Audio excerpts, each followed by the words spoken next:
Oh,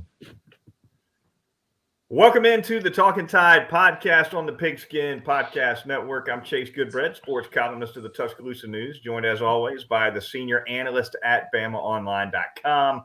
That would be Travis Reier. The Talkin Tide podcast Twitter feed, of course, is Talkin_Tide.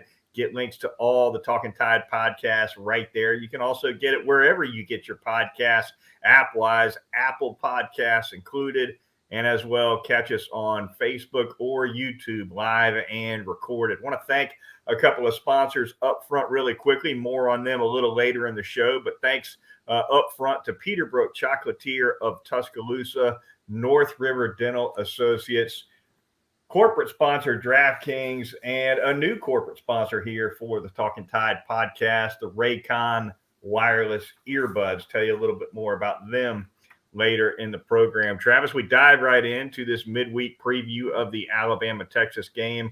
A lot of anticipation for this one. The Crimson Tide heads there, the number one team in the country, 1-0 after dispatching Utah State 55-zip. And Texas made handiwork of Louisiana Monroe itself, 52-10 at home. The final score, Longhorns over ULM last week, setting up a highly anticipated matchup, although one that is widely regarded to be a game Alabama should be able to handle, at least out in Las Vegas. They're 20-point favorites. We'll probably talk about the Vegas man a little bit more, but oof. that's what they're calling it. That public money still roaring in on Alabama, isn't it? Yeah, Opened at yeah. about 17 and a half. Last I saw 20 and a half. Oof. 20 and a half. Wow. That's a lot of cash to move it that much. But yeah, I mean, given what we've seen from Texas in the last, few years, really, the expectations aren't going to be high. Although, when you look at this Texas team, as we've talked about, there's certainly pieces. Start at the quarterback position with Quinn Ewers, obviously at the running back position with Bijan Robinson, and not just Bijan Robinson, but Rashawn Johnson's a really good player in his own right. Keelan Robinson, the former Alabama running back, he's the third back. So that speaks to the talent they have in the backfield and out wide when you start with Xavier Worthy. So if it were just a 7-on-7 game Saturday, Chase, might feel pretty good about Texas hanging in there. I think it's the lines of scrimmage where most folks have their biggest concerns. Yeah, offensive line, defensive line up front. You'd expect Alabama to get the job done there. And look, when you go on the road, that can carry you, right? Because at the end of the day, when you travel, you play in a hostile environment. Obviously, the Darrell K. Royal Stadium holds 100,000 people. It'll be loud as long as Texas is in it. But if you can get the job done up front, that tends to take the crowd out a little bit if they're not getting it done on the line of scrimmage, the home team, I mean. And so that'll be critical for sure. Yeah, and the 11 a.m. start. So it may actually take more to get that crowd going. You would think with Alabama being in town, it wouldn't take a whole lot, but it may be easier even to take a crowd out when you're coming off a long night in downtown Austin and then you're in the 90 plus degree heat there. And, that's the key to the game. If Alabama gets off to the fast start, 2-score lead early, how is Texas going to respond? It's a fragile program at this point. There are signs of turning the corner from a cultural perspective under Steve Sarkisian, but I think the crowd, as much as anything, is fragile at this point. And so, how do they hang in there if, in fact, Alabama gets out to the quick start? Is it fair to stereotype Texas 2 weeks into the season? I mean, typically, and this is how Big 12 football is played, they can get up and down the field with the offense. They got the skill guys. They'll have the quarterback, Quinn Ewers. We'll get to more on Quinn Ewers in a couple of minutes, but typically Texas can score. It's stopping the other guy that's always the problem for the Longhorns, it seems like. And you hate to assume that personality is going to carry over to this game, but it's hard not to, because that's been really, frankly, defense has been the death knell for Texas throughout these struggles that they've had since basically 2010. Yeah, you would think that wouldn't be the case given the recruiting base, right? That Texas has to work from. But Alabama's hurt Texas in the state of Texas in some previous years on the recruiting trail. And I think that's where Steve Sarkisian is doing some of the better work that we've seen from a staff there.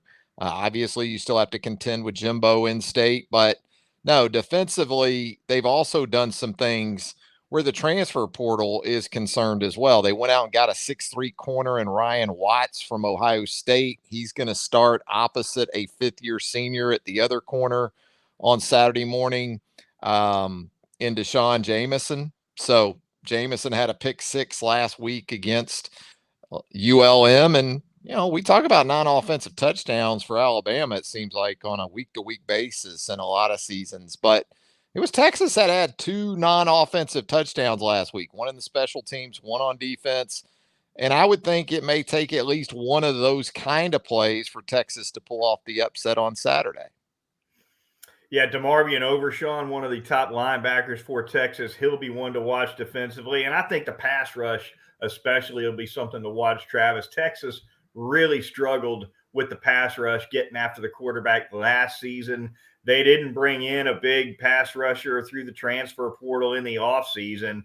They got a young kid by the name of Baron Sorrell who had a sack and a half against ULM. I think they're going to be counting on him. So whether or not they're able to generate heat on Bryce Young is a big factor in the game. And if they have to blitz, if they have to come with five and maybe even six-man pressures at times, primarily five, can Bryce Young, with the experience that he has, burn them on it? That's something to watch too. Yeah, I think I wrote about this on Bama Online earlier today. If you don't start hitting some explosives down the field, I think we might see more defenses come up and challenge Alabama receivers than we've seen in a long time, right?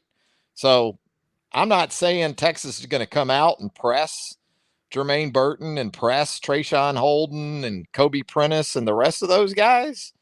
But, average 7 yards per pass attempt last week against Utah State. So I think there's some proving to be done in the vertical passing game. And if you are willing to man up, then you can bring some extra guys in the pass rush and commit extra guys to Jahmyr Gibbs and Jace McClellan in the run game. So I'll be interested to see the approach that Texas takes defensively to that. And, they do have some solid corners. They have a true freshman working at the star position in Jalen Gilbo.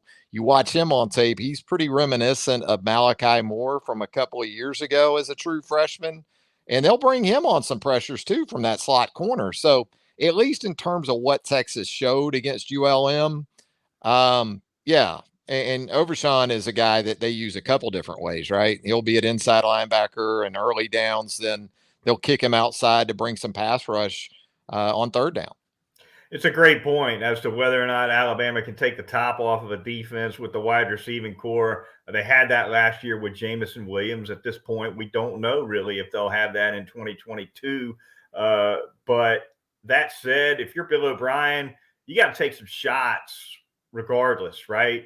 Even if they're incomplete, I think you've still got to show Texas that you are going to throw it deep, just to keep them a little bit honest back there, even if you don't hit. And obviously, if you hit one or two of them, now you really got them on their heels. But I think you got to take a couple of shots. And there's, it's almost like a pitcher in baseball who misses a spot and throws a ball, but if it's just a hair off the plate and it's good enough to make the guy swing, it's a good pitch. Still a strike. Exactly. And so if you're Bill O'Brien, even if it's a ball, right, even if you don't complete the deep ball, you gotta show it.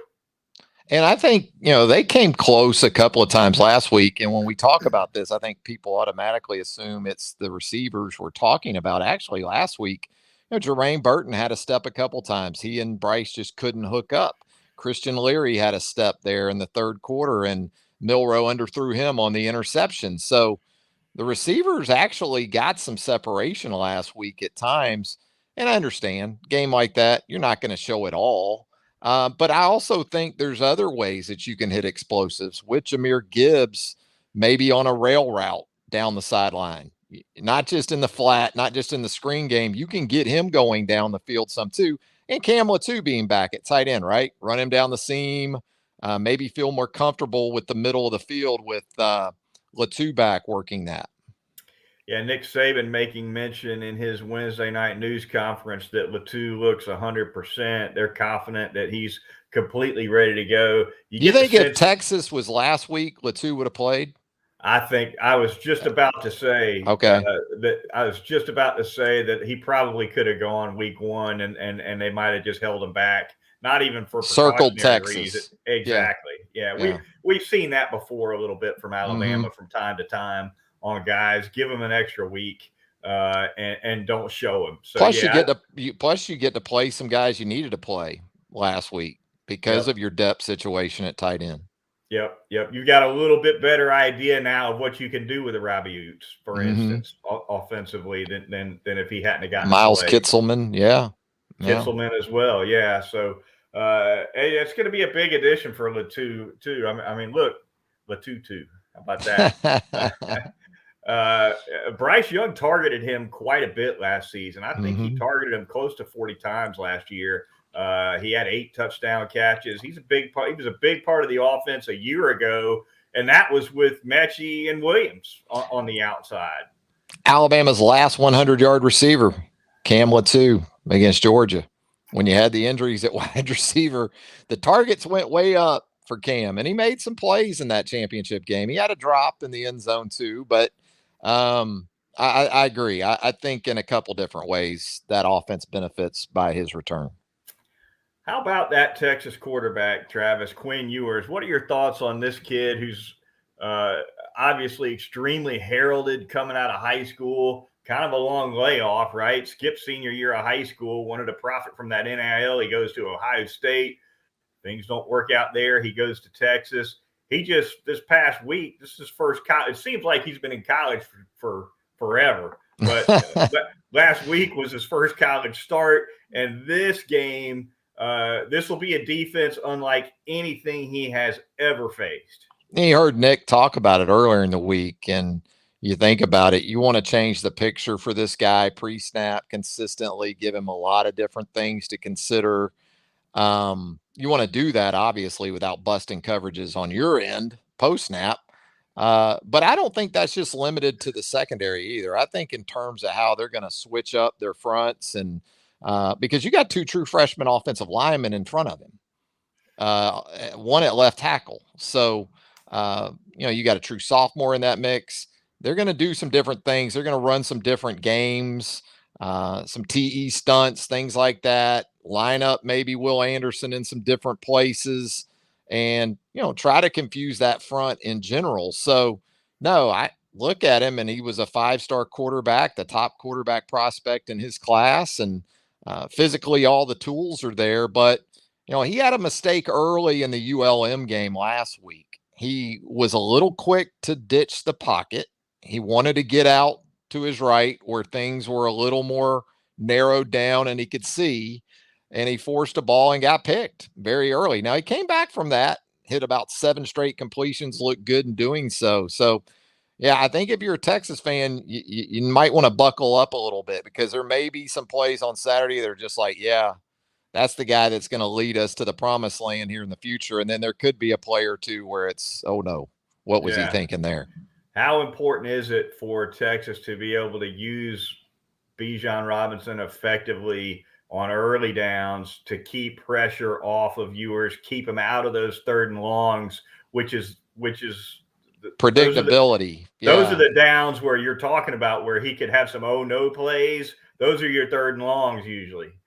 Yeah. You'd show him some man coverage and then you'd bail out the zone and, kind of like Mississippi State the last couple of years too. If Alabama can get home with 4, then it's a real problem. But I think Sark's going to have a designed approach to really getting him off the spot by design, doing some things with his feet early. You mentioned Bijan Robinson. I think for him, 100 scrimmage yards between rushing and receiving, sort of a must for Texas in this game. I don't think he can have a Lenny Fournette type of performance or production against Alabama, and Texas win the game.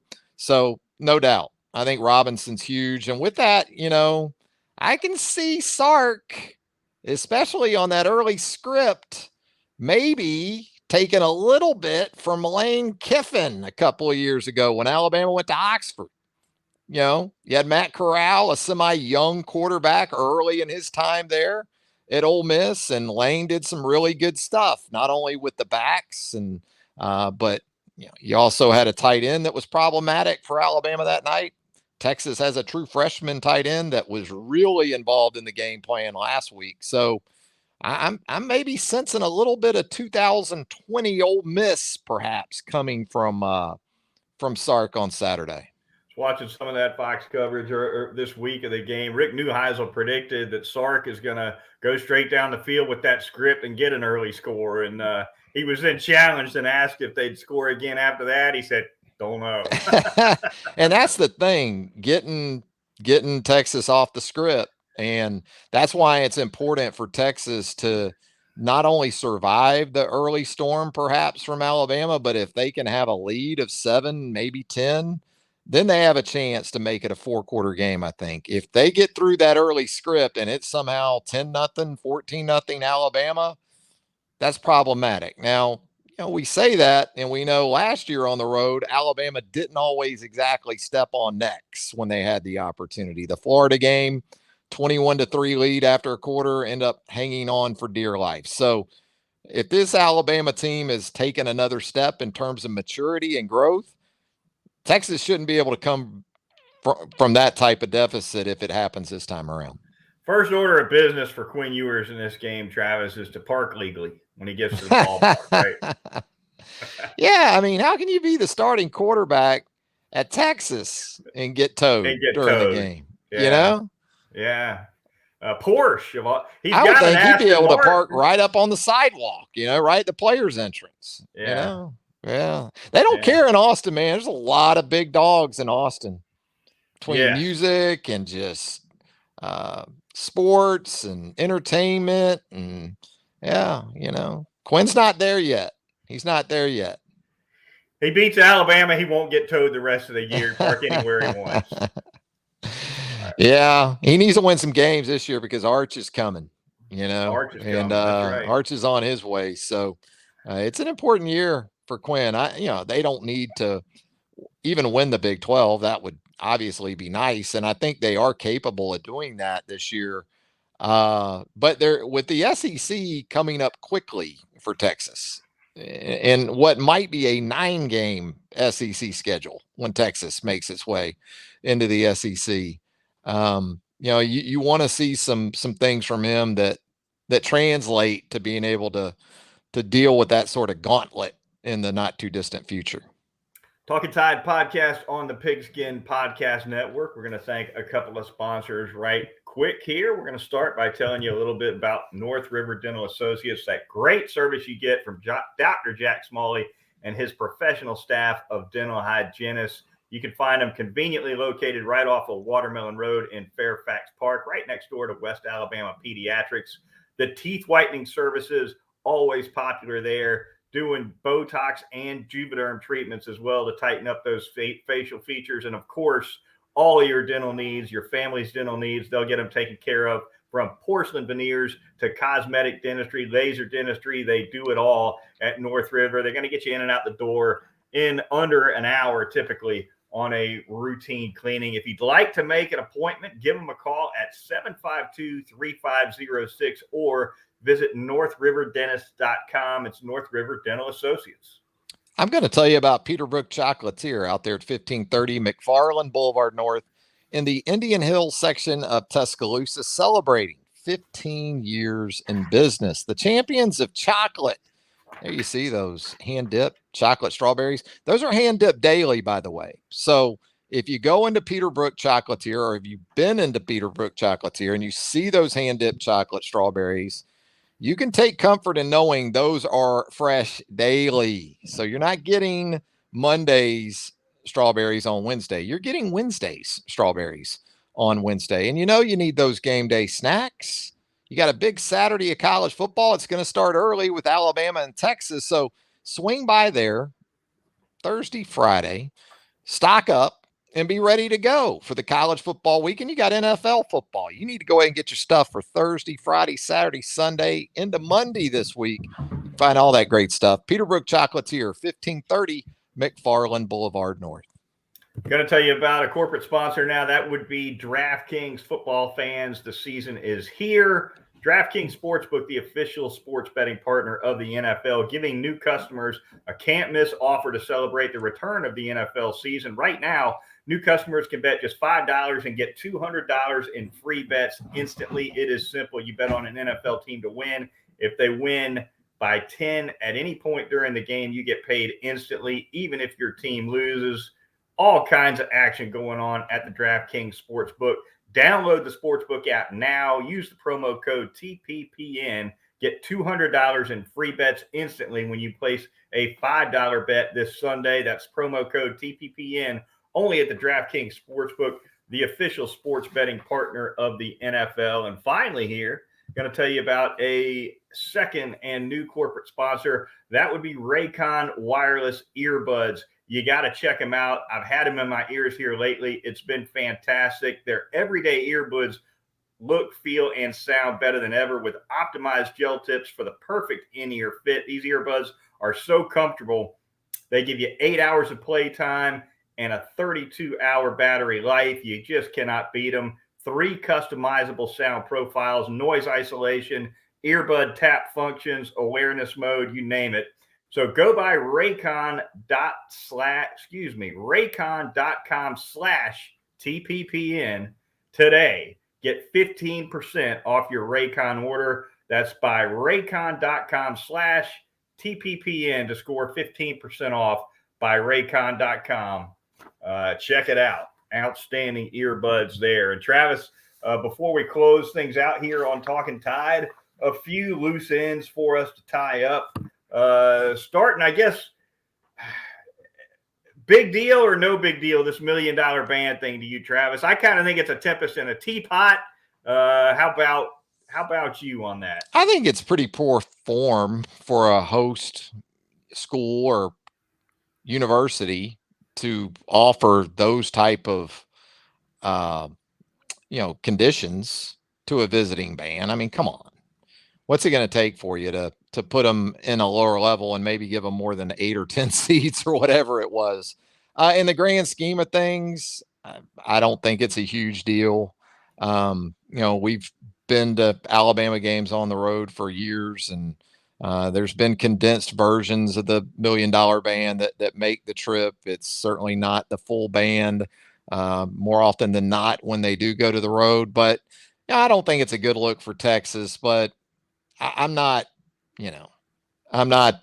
invested in the situation. I feel for those folks in the band that work their butts off.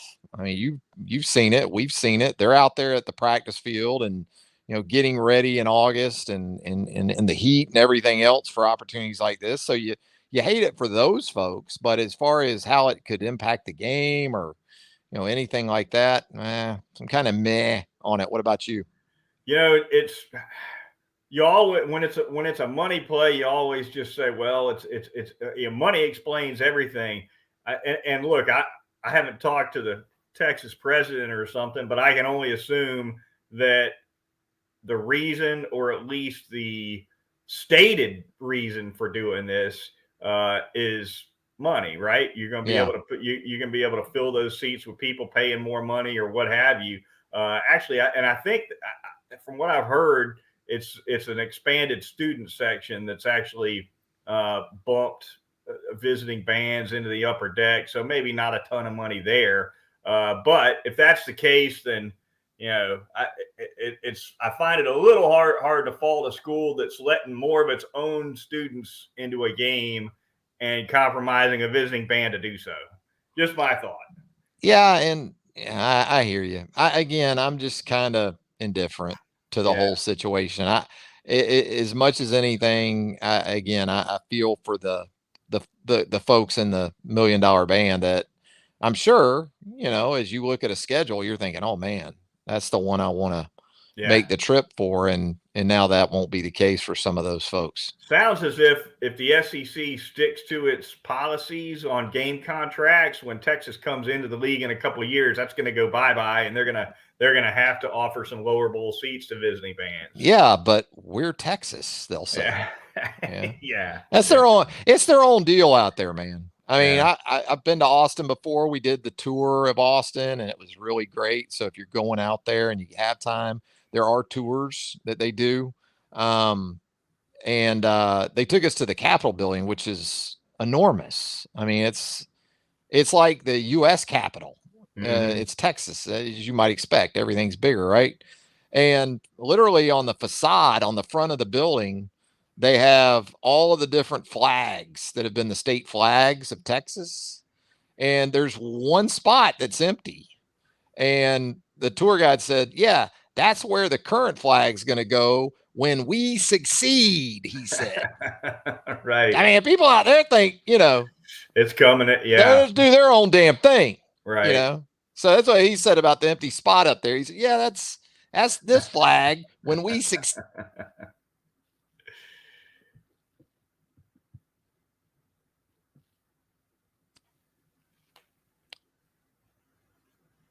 Oh, little bleep, little glitch there. A little glitch. Yeah, this is live. Got through it though. Got through it just fine. Weathered it. Closing. I started talking about Texas, and we got hit with a thunderbolt. Just saying. I'm just saying. There you have it. Before we get out of here, don't mess with Texas. They got you. They heard you. Yeah. Ticket Man and the Vegas Man. Start with the Ticket Man. Those prices $225 to $250 a pop. Last I checked, about 2 days ago. You got to wait him out on StubHub. Yeah, that's going to drop, won't it? It will. It's already dropped some, but I if it's going to be more precipitous, I would think it's going to be sometime between about noon on Friday and about 9 a.m. on Saturday, when the boys try to come out of the bunks and make that 11 a.m. kickoff after a hard night out. So, no, I think the early kickoff, I would wait anyway. But with the early kickoff, I think you absolutely got to wait. The boys close late with their haymakers, don't they? Always on the Ticket Man. Yeah. Well, Vegas Man. You just got to hang in. It's like Rocky with Apollo Creed. That's right. Yeah, that's right. Keep going for the gut. And then hooks to the body, hooks to the body, hooks to the body. Vegas Man, 20-point spread. We touched on it at the top of the show. My prediction for the Tuscaloosa News in this game, Travis, was 41-24 Alabama. And based on that, I got to say 20 is too much. I guess if I had to pick it, I'd take Texas plus those points. It's a lot of points. Damn good, Brad. We've been doing this stuff too long. Mine's 41-20. Okay. So I'm right at it, but that was my prediction we do the way too early predictions back in the spring. And that was my prediction back in the spring. And I'm not going to change it at this point. Just going to go with 41-20. So yeah, absolutely. I mean, there's going to be carnage both ways. It sounds like if it goes the way we're thinking. Speaking of carnage, final point here on this edition of Talkin Tide. What are you and I going to do for barbecue on Friday night? We're going to be traveling separately. We're going to try to get some authentic Texas barbecue in Austin on Friday night. If any of our viewers or listeners have firsthand suggestions, feel free to comment on the tweet that we put out linking this podcast. And who knows, we may end up giving your suggestion a shot. Travis, your thoughts on that? Yeah, Franklin's is the Archibald's, I guess you could say, of Austin. That's what everybody talks about. I guess if we covered Wisconsin, or this was Wisconsin going to Austin, I might wait 7 hours for some damn brisket. Right. But I'm from the South, so we get pretty good barbecue. It may not be brisket, but we get pretty good barbecue when we want it. So I won't be waiting 7 hours for brisket. But But yeah, there's some other spots. They've got food trucks and things like that. I've been checking in with some folks. Chris Hummer, national college football writer for 247sports.com, is giving me some ideas. I've been to La Barbecue, is a place in Austin, probably 3 or 4 years ago when we went out there just to go to Austin. And I thought it was really good. So it could be a possibility, but I'm with you. Anybody's got any suggestions or maybe a hookup for Franklin's? I'm all ears, all Yeah, eyes. if anybody out there can backdoor us into Franklin's, we're all over that. We are all over that Yeah. for sure. But I'm with you. I don't want to We'll buy waste a whole you day waiting one half a rib. day. Yeah, Yeah. exactly. I got a recommendation for a place called Salt Lick Barbecue. I haven't Yes. investigated it Yes. yet. Yes. Maybe that's a direction we'll go. But it Okay. sounds like you and I are on the same page about getting some really good brisket, but at the same time No. minimizing that Yeah. weight. Yeah, I want the quality stuff, but I mean, I've had quality brisket out there. I haven't had Franklin's. Maybe we'll get that in the press box Saturday. That'd be pretty awesome, wouldn't it? Yeah, Walk yeah. into the press box Saturday morning, and there's a Franklin spread. I'm not going to hold my breath, but That'd be better than Miller Lights at LSU. oh, that was pretty good. That was pretty good. Who's that? Gary Barnett, the former Colorado coach that was up there doing the radio, I think, Yeah. nationally. And it looked like he'd already smashed about 4 of them before we got our first one. I don't know. Can LSU even do that anymore? That I was the get damnedest. reports. That was the I get damnedest thing reports I'd that ever still seen in a happens. press Yeah, box. I've been. I asked somebody recently because, of course, I'm just back on the SEC Right. circuit now for the first time in 9 years, and I asked somebody the other day if that's still going on, and I got an affirmative nod. Oh, damn. So we'll. Garbage can, big garbage cans full That's of right. ice cold beer. Ice All cold. right. It's going to do it for this edition of the Talkin Tide podcast. Thanks for joining us. Be sure to tune in once again for the Sunday Nighter this coming weekend as Travis and I recap Alabama's road game at Texas. For Travis Reier of BamaOnline.com, I'm Chase Goodbread, sports columnist with the Tuscaloosa News and co-host of Crimson Cover Television. We'll talk to you next time right here on Talkin Tide.